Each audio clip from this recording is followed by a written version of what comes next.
knows a lot about the science stuff. Professor Dave explains.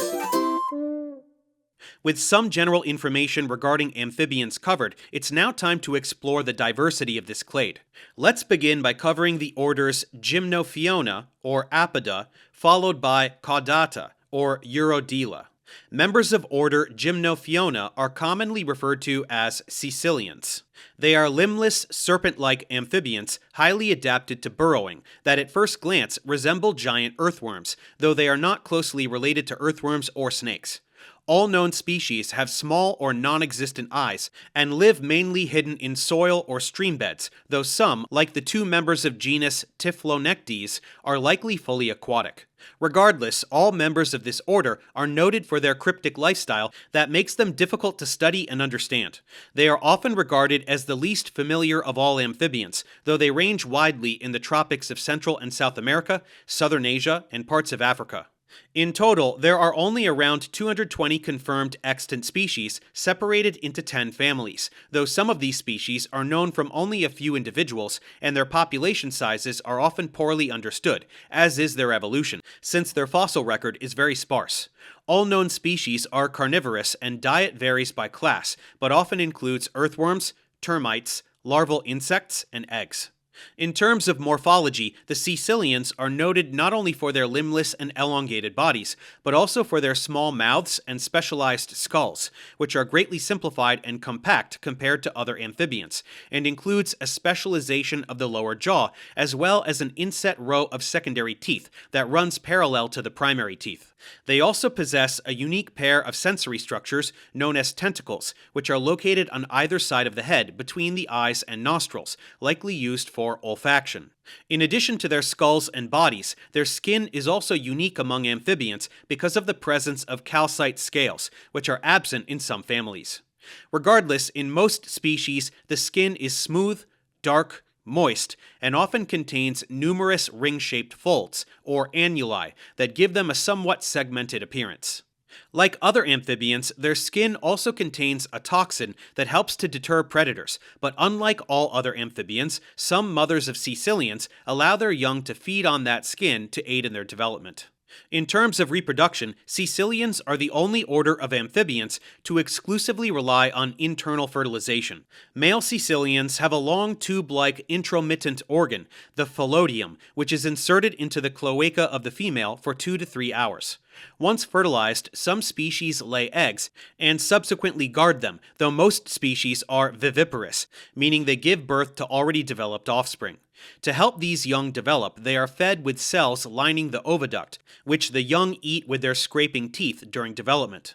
Parental care is common in the Caecilians, and some, like the Taita Mountains Caecilian, feed their young by developing an outer layer of skin high in fat and other nutrients, which the young peel off with modified teeth.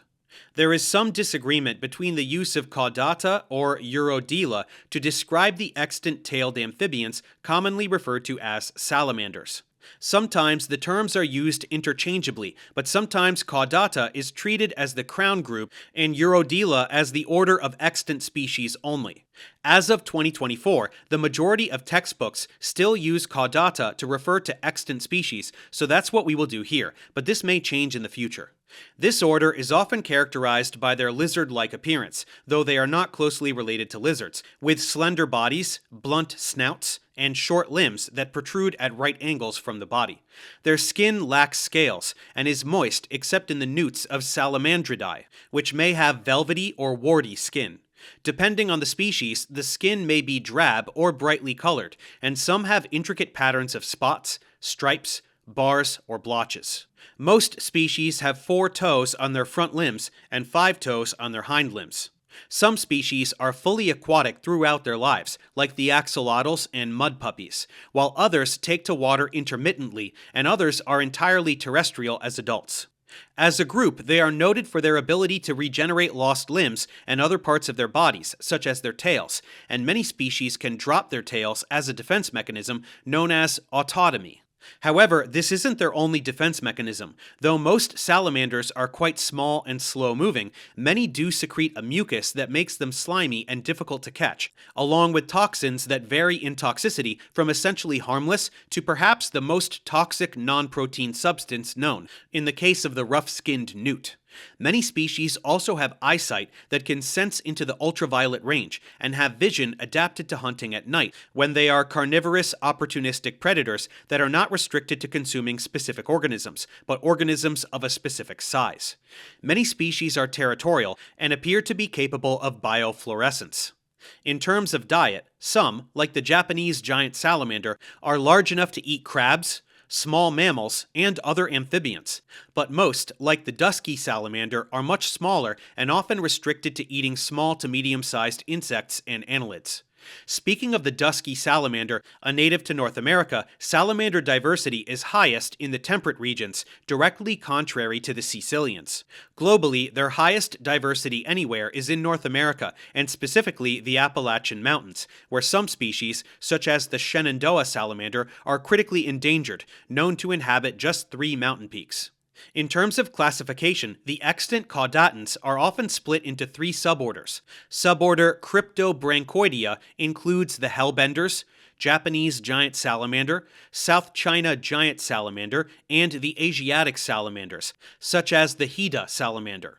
Suborder Sirenoidea includes just a few species of sirens, all of which exhibit neoteny, meaning they maintain their juvenile forms as adults and have only a tiny set of forelimbs without any hind limbs.